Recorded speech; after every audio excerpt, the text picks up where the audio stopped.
Amigos de Radio Victoria, ojo con eso, televisión, en esta nuestra alianza hemisférica con Benamérica, con la Escuela de Gobernanza Benjamin Franklin, con Reporte Confidencial, con el portal Sin Filtro de Maybor Petit y con la Red Global de la Diáspora, vamos a conversar una vez más con Márquez. Perdón. Walter Márquez ha estado muy cercano y muy activo en todo lo que tiene que ver con las acciones ante la Corte Penal Internacional en el caso Venezuela y la violación de los derechos humanos. Pero Walter, antes de ir a ese tema en específico, yo quiero comentar brevemente para que me des tu parecer sobre la pretensión de este señor Tarek William Saab de citar al señor Edmundo González, o sea, acusándolo de una cantidad de cosas, y dentro de ellas que ha usurpado funciones que son competencia exclusiva del CNE. Sin embargo, él, como fiscal, ha apañado que el Tribunal Supremo se abocara a decisiones que son del CNE, entonces no se le entiende, ¿no? Bueno, ¿qué tal? William Schaaf no es el fiscal general de la República. Él es prácticamente el comisario político del régimen, que lo usan para oprimir a la disidencia. Eso lo ha dicho la Misión Internacional Independiente de Verificación de los Hechos en varios informes, que el gobierno usa la represión judicial a través de los tribunales, la represión policial y militar a través de la fuerza pública, la represión del Ministerio Público a través de Tarek William Saab. Es un hecho insólito que vayan a citar a Edmundo González por defender la democracia. ¿Qué ha hecho el mundo? Pues acompañar a María Corina en publicar las actas que son de características públicas. Sí, se le cayó la llamada. Es que la comunicación con Venezuela siempre es accidentada. José Manuel está con Y nosotros, en José el Manuel caso Cerda de, también. y en el caso de él, se puede sospechar que incluso está intervenido, ¿no? No nos extrañe, no nos extrañe. Ujú.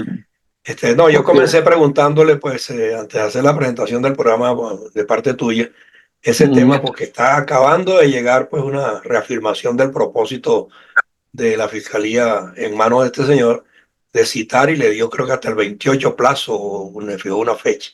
El caso es que todavía el mundo no se ha pronunciado, pero yo había hablado esta mañana con William Cárdenas, que es el abogado pues, que está litigando a favor de CICIBEN, que es el Comité contra la Impunidad en Venezuela. Y me decía pues que ya William Saab entró en el marco de su complicidad con el régimen y esa acusación ya la tiene en su poder la Fiscalía de Karim Khan también. O sea que ujú. ya él no es ajeno a las acusaciones de Es que cómplice. yo creo, perdóname, es que yo creo que no existe un estado, digamos, independiente o aquí no hay, o sea, en Venezuela no hay un régimen político, ni siquiera un problema de gobernanza. En Venezuela se acabó el Estado. Hay una quiebra de las instituciones, total. O sea, No, en y Venezuela no hay, al día de hoy lo han dicho todas las organizaciones multilaterales, inclusive la no solamente OEA. no hay Estado de Derecho, sino que yo creo que además eh, hay algo que no se dice mucho y probablemente tendrán razones estratégicas, pero yo creo que Maduro es un rehén. Bueno, es que algo de eso me decía también William, es que quien tiene la dictadura en sus manos es Padrino López. Y que, Y detrás de ello la mafia, la, pero la, por la supuesto, droga. todos los demás entraron en complicidad. Mm. Y O son, sea, estamos frente a una situación, digamos, absolutamente novedosa en el sentido de que, ¿cómo atacas tú a Maduro si él no o sea, él no tiene salida? Él exacto. no tiene salida. Él no tiene absolutamente ninguna salida. Entonces, la única cuestión será negociar con la droga. No, su salida es seguir cobijado bajo las alas de Padrino y estar allí, pues, indefinidamente mientras Padrino lo necesite como el monigote de turno, ¿no? Sí, pero en ese caso yo creo que estamos mal porque Estados Unidos tiene otro problema mucho mayor, que Claro. Estados Unidos ha perdido totalmente el control digamos, de su hegemonía, pues, de su condición de imperio, pues. O sea, Exacto. Y no, y que sobre todo por la vía de la penetración de esta zona por parte de fuerzas que lo rechazan y lo combaten, pues. Entonces le ha traído para acá a los rusos, a los iraníes, a toda esa cantidad de gente que con Estados Unidos pues tienen unas confrontaciones permanentes y lo que están es buscando aproximarse a este continente para tener de alguna manera más cerca el propósito de crear perturbaciones en esa norte del continente, ¿no? sí, bueno, la verdad es que Es complejo, no, el problema es complejo. no Y solamente es complejo, sino que tiene otro nivel. que ya se han comprometido muchísimas personas y muchísimos sectores. Walter, estamos hablando del caso de Maduro, que esta mañana yo hablaba pues con un experto y cercano a la Corte, igual que tú, eh, a la Corte Penal Internacional, que me decía pues que Maduro definitivamente y todos los demás son muñecos de Padrino, que es quien ejerce la dictadura, y son sus cómplices necesarios, y por supuesto ellos ni se pueden zafar ni él los va a dejar ir hasta tanto él no complete su faena, que no sabemos cuál es. Mira, yo creo que estamos en presencia de delincuencia organizada. Eso Mm, no es que es Padrino, no es que Diosdado, no es que Jorge Rodríguez. Es un grupo que se asociaron. Ahí hay asociación para delinquir. Entonces no podemos estar echando la culpa que el uno depende del otro. Todos dependen de entre ellos. Por eso es que no quieren abandonar el poder, porque los espera.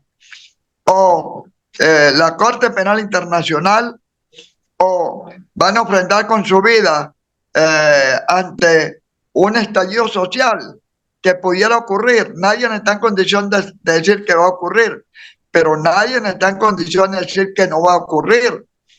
Los estallidos sociales se han visto a lo largo de la historia y también puede haber una insurrección militar en Venezuela, de los cuadros medios y bajos.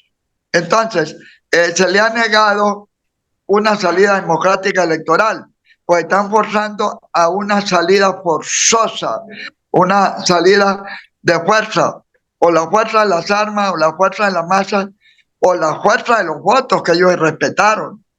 Y que Padrino López tiene en sus manos el sobre número 1 y son custodios del sobre número 2. Cuando se cierra la mesa, se imprimen 7 actas. El acta número 1 se la dio al Plan República para el CNE y el sobre número 2 se lo llevan para las oficinas regionales. Entonces, el custodio del material electoral, de las boletas electorales, de las cajas de las electorales, mismas máquinas. de las máquinas con su software y con su información, está bajo la custodia del Plan República, cuyo jefe superior es Padrino López. Entonces, Padrino López depende de Maduro, Maduro depende de Padrino López,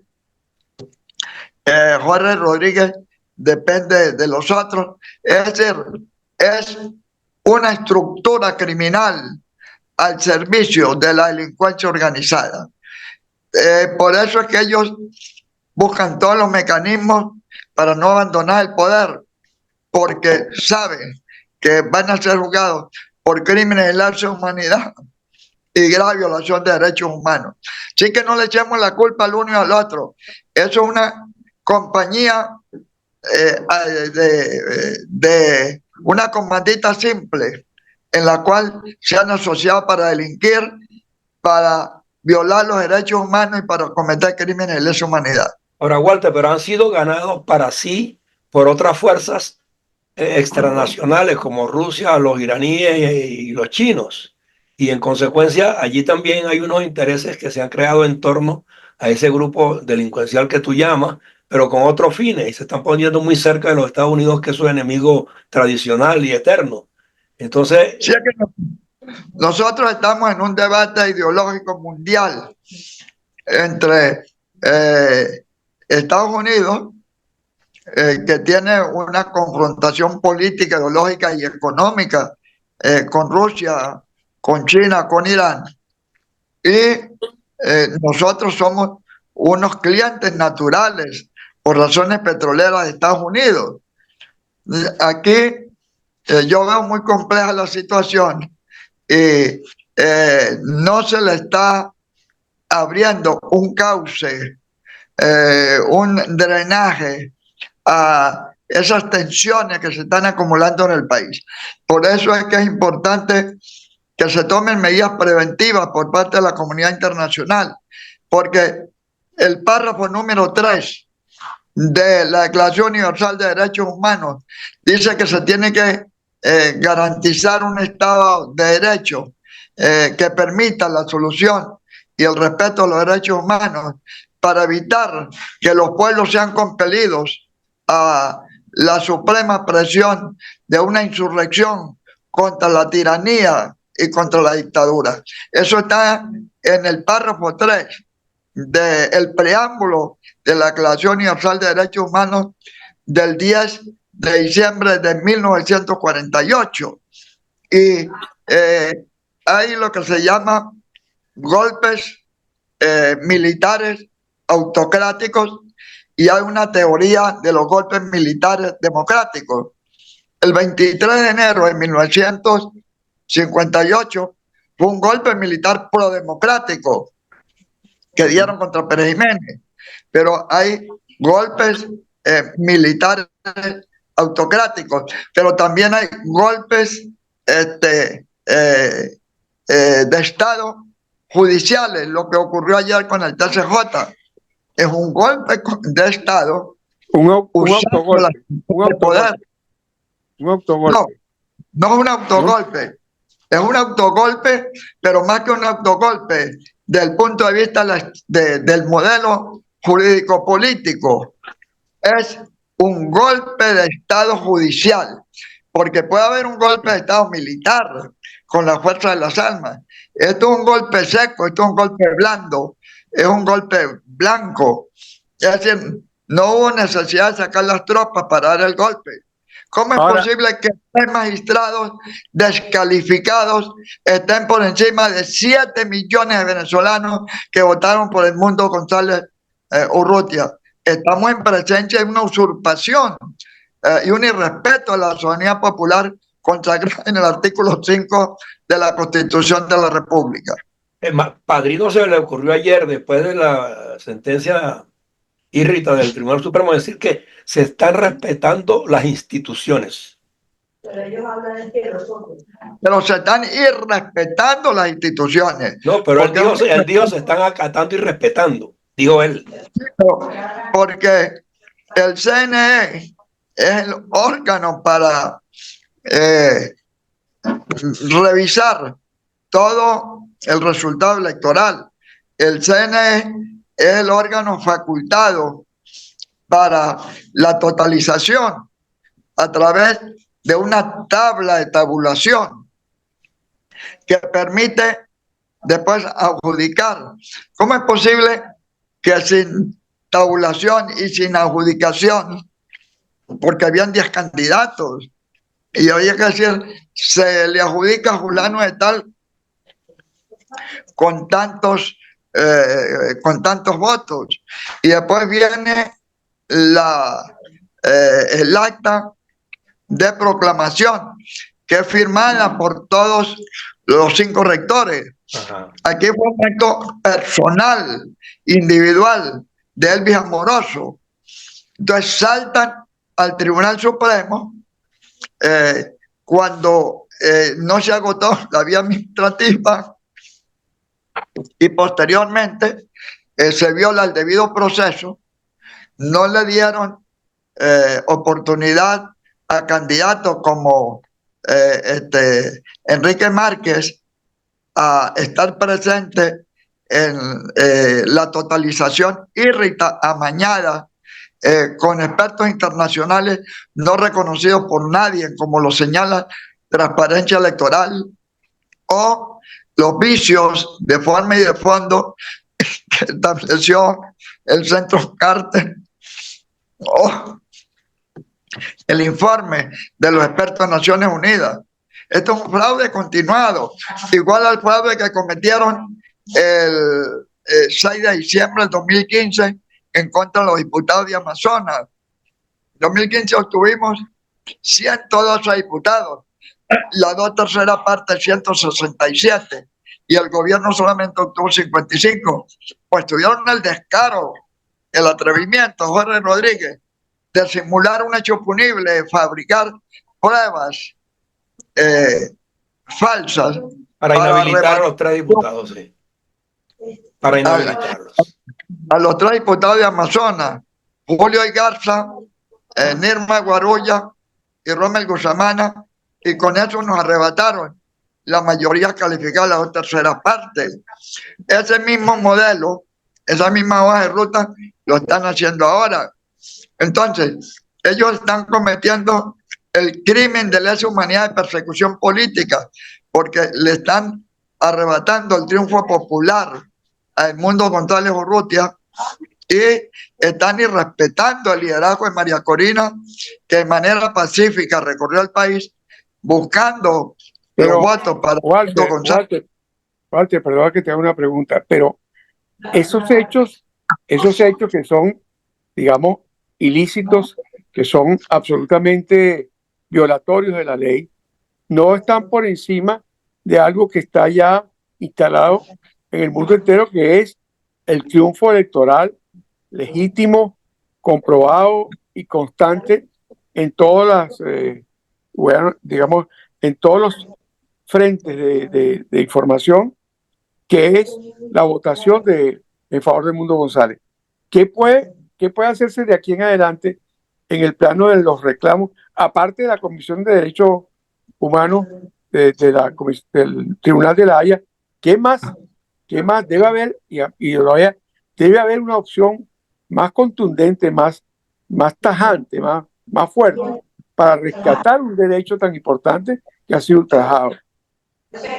Bueno, ahí se cometió un crimen colectivo, un fraude electoral colectivo, y estamos en presencia de una situación grave, muy grave, porque no se está afectando a una persona, no se está afectando a un colectivo pequeño, se está afectando a todos los venezolanos. Ya empezó. Además hay una escalada totalmente represiva y totalitaria. Ahora sacaron una ley contra las ONG.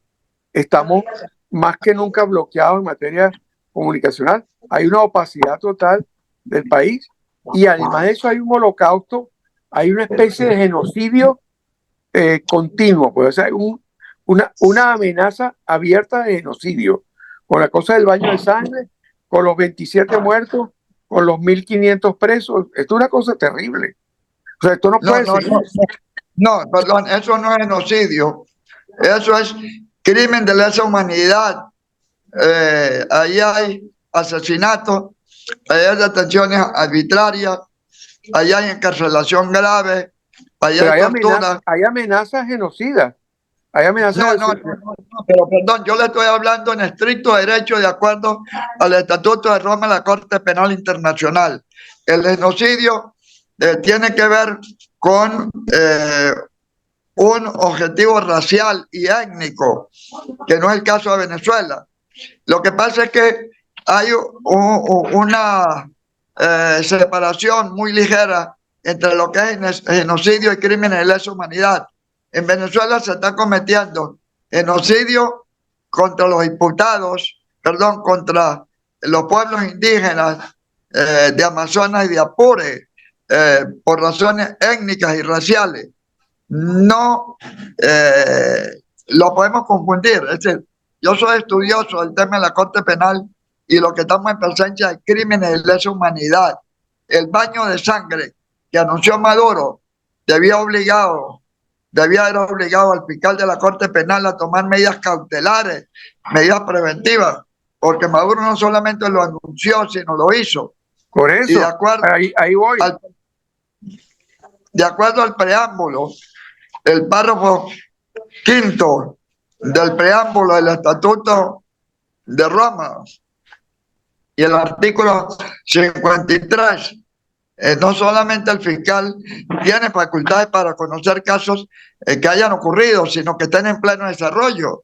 Y él tiene facultades cautelares que hasta ahora no ha tomado. El fiscal pudiera ser responsable por omisión al no prevenir los crímenes que están ocurriendo en Venezuela. Ok.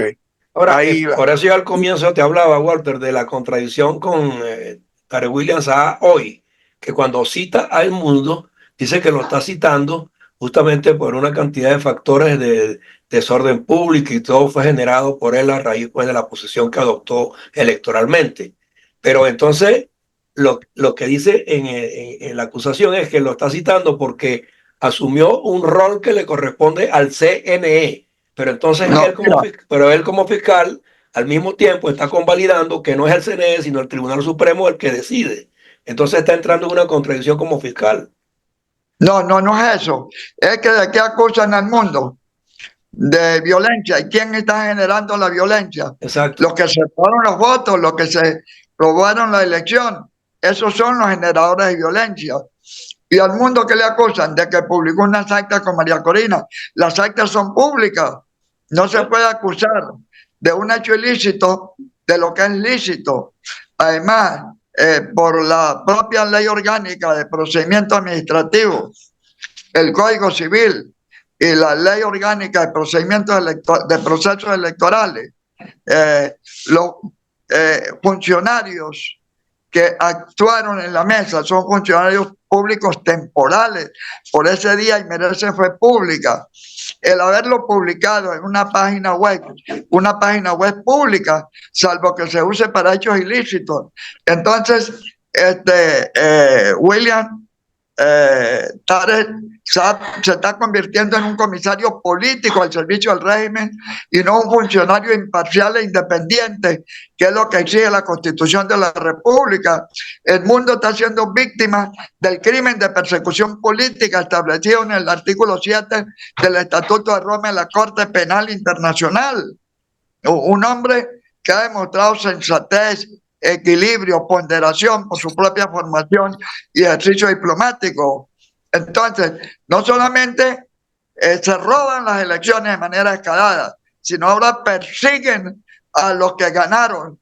Más bien deberían ya de haber casa militar, haberse hecho presente para custodiar a Edmundo González Urrutia, como es la larga tradición democrática, que el mismo día que gana un presidente, lo que hicieron con Chávez, el día que Chávez ganó, Casa Militar fue a custodiarlo y le cedieron la Guzmania cerca del círculo militar para que él despachara.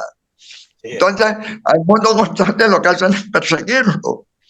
Estamos en presencia de una inversión de valores. Una impunidad invertida. No te oí. Una impunidad invertida. O sea, los que cometen los delitos son impunes. No, y los que no cometen delitos son acusados de delincuentes. No, lo que yo llamo la ley del espejo. Ajá. Ellos, lo que reflejan, lo que le hacen a los perdón, lo que le hacen a los demás, culpan a los demás de lo que ellos son. Exacto. Así es lo que yo llamo la ley del espejo. Bueno, pero aquí antes del 10 de enero tiene que haber una solución política o diplomática o social, porque Nicolás Maduro tiene fecha de vencimiento. El 10 de enero del 2025 se le vence el mandato a Nicolás Maduro y por lo tanto su gobierno. Bueno, vamos a esperar a ver si eso se clarifica en los próximos días, porque hay países tomando posiciones muy firmes. Hay reuniones convocadas de emergencia también por la OEA Hay la introducción de nuevos expedientes ante la Corte Penal Internacional. Hay grupos multilaterales que también están convocando de emergencia reuniones para tratar en más profundidad el tema. Hoy vi el caso, por ejemplo, del presidente de México, ANLO, que había sido un poco discreto y no sé cuánto y no quería opinar, pero hoy dijo que sí eran importantes las actas para clarificar el problema. O sea, retrocedió un paso por lo menos. Entonces puede ser que en el transcurso de esta semana se clarifiquen otras cosas y en la que viene estemos hablando en otros términos, porque hay que producir a como de lugar la desproclamación que hizo Amoroso de Maduro como presidente electo. Eso no ha ocurrido. Es que eso es nulo de toda nulidad.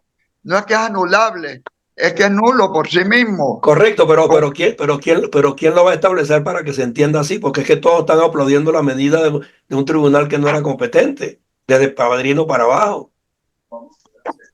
No, lo que pasa es que estamos en presencia de una usurpación de poderes, una autoridad usurpada.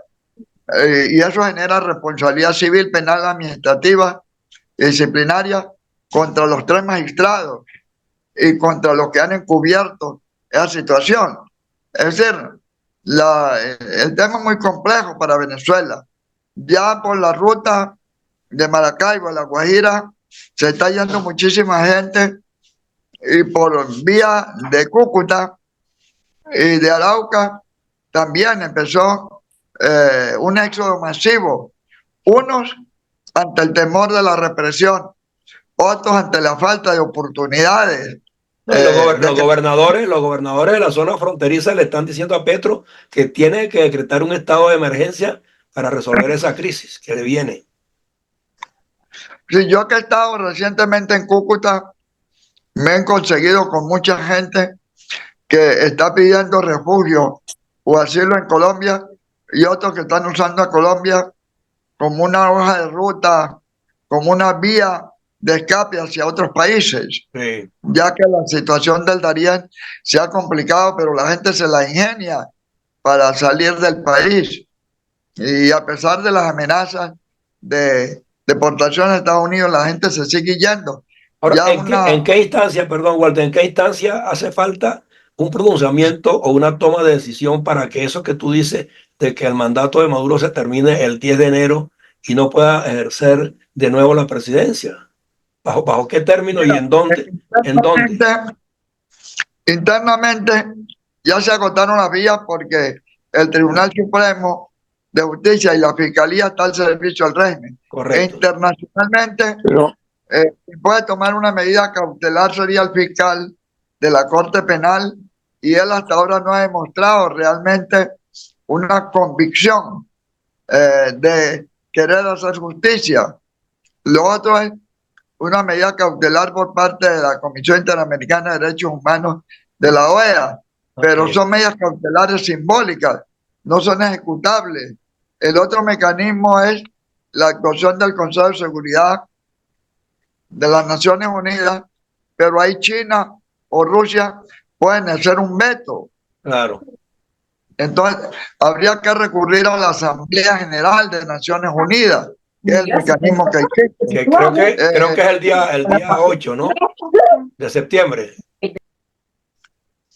Bueno, eso es lo que se está convocando, pero esperemos que además de las acciones de carácter diplomático y político, hagamos acciones de carácter espiritual. Yo creo que ya hay que recurrir al ejército celestial, porque Sí. como dijo María Corina, es una batalla entre el bien y el mal, entre la luz y las tinieblas.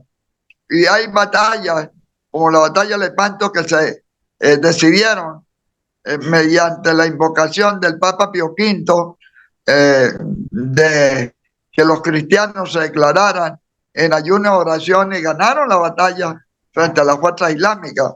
Entonces aquí necesitamos un milagro para evitar un derramamiento de sangre como lo anunció Maduro, pero ellos son los que están propiciando la violencia y están propiciando la persecución.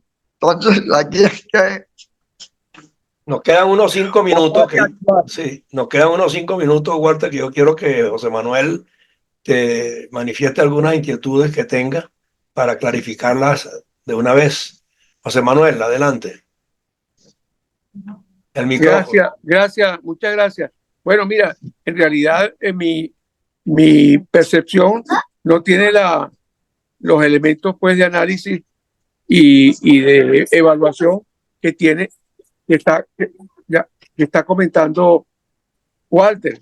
Pero yo quisiera, un momentito, Sí, espérate un momentito. Un momentito. es Yo correcto. quisiera simplemente plantear algo que me parece que es absolutamente pertinente, y es que mientras esperemos que cualquier organismo internacional o cualquier milagro nos haga algo, el país, aparte de la escalada migratoria, el país está en una crisis terrible No, sin duda. desde todo punto de vista.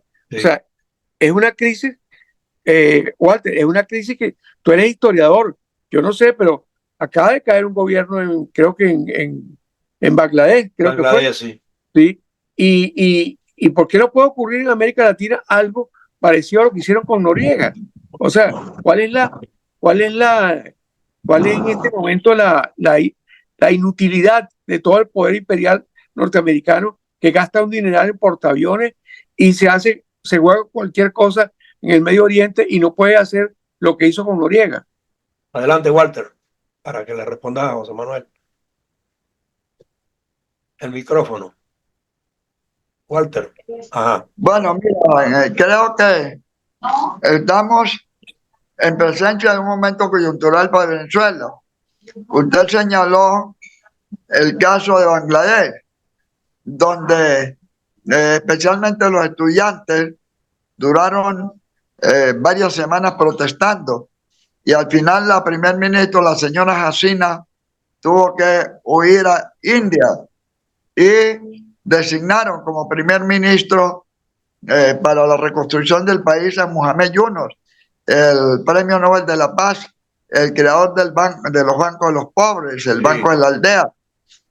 Yunus es buen amigo personal, conoce la situación de Venezuela y le vamos a plantear a Yunus que como Premio Nobel de la Paz también nos ayude internacionalmente en la búsqueda de una solución a la crisis venezolana. Recordemos lo que ocurrió en Rumanía y lo que ocurrió con la caída del muro de Berlín. Es decir, hay experiencias internacionales de países que han caído por la presión de las masas y eso es lo que aspiramos que ocurra muy pronto en Venezuela. El caso Panamá que mencionó José Manuel pudiera de alguna manera llegar a extremarse. Esas son otras circunstancias. Además, Panamá tenía una zona controlada por los norteamericanos Okay. y se hizo fácil el desembarco.